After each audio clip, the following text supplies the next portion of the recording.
These are the Camo Fitness Serenity 25-inch leggings in Inkwell, and they have the same buttery, soft, smooth fabric as Lululemon Align, but they're actually thicker. So they're going to be more compressive and better for high-intensity workouts. I like to use it for strength training, and I can definitely tell you that they're squat-proof.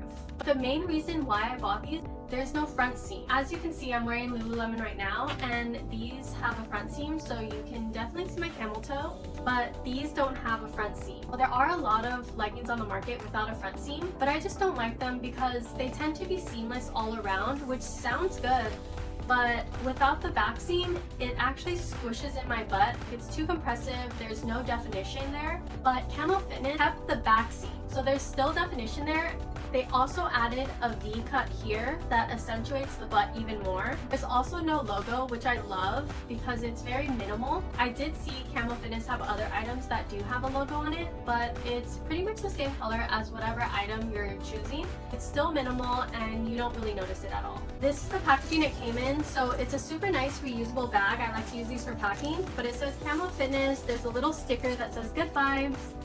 Even their tissue paper is branded, and this just shows the level of thought that they really put into their brand and their products, and it definitely shows through in the quality of these leggings. As for sizing, I believe they're true to size because I purchased an extra small. I normally wear an extra small on everything, and they fit very well. Overall, this is just a really nice pair of leggings, and for the price, you can't beat them. So